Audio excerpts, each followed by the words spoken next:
So we're back here on the Duncan Duo Show talking about the Tampa Bay real estate market. I'm joined by Darcy Davis with our Duncan Duo real estate team, Richard Vasquez with Artisan Insurance Group, and Mike Yates with Atlantic Bay Mortgage. So we're going to talk next about school ratings and why they matter to you for your real estate purchases and sales. And I want to preface this by saying if you don't have kids, whether your kids have moved out and you don't have them anymore, or whether you don't presently have kids, don't wish to have kids,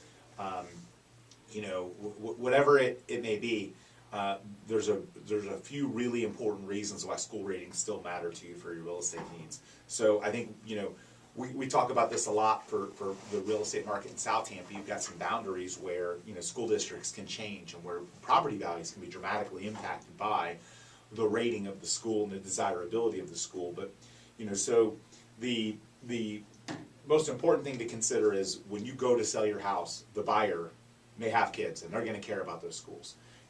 Darcy, how often do you have people, that are looking to buy a home where the schools matter to them? The schools are of utmost importance to many people, especially like in South Tampa. You talk with Plant High and different schools, and people want their kids to go to some of the best schools. Yep, and so no matter where you are in Tampa Bay, there's boundaries in Wesley Chapel and New Tampa.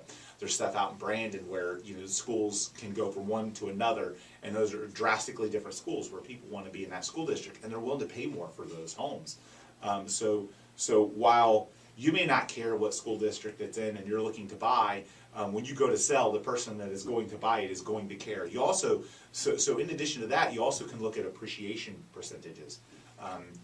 Areas with more polished, highly rated school districts are those areas have homes that are appreciated at a greater clip. So you're gonna also gain in your equity over time, in addition to the likelihood of an easier resale when you go to sell it, but you're going to see a greater appreciation of that house too.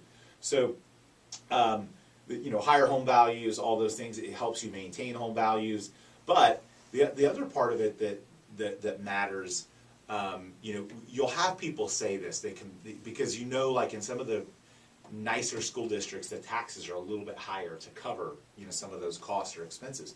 And some people will say, well, I don't have kids, I don't want to pay the extra tax, and it's really a short-sighted way of looking at it, because that extra tax you pay that's improving the community, that's improving the schools, is driving values up. So, if you're worried about a couple $100s a year in extra school tax because you live in a really great school district, stop thinking about the short-sighted aspect to it. I bet if you hired somebody to analyze your home value increase compared to the home value increase of a neighboring area that isn't in that school district, you would see that the money that you're paying for those taxes is actually putting more money in your pocket. You get what you pay for. Absolutely. You get what you pay for.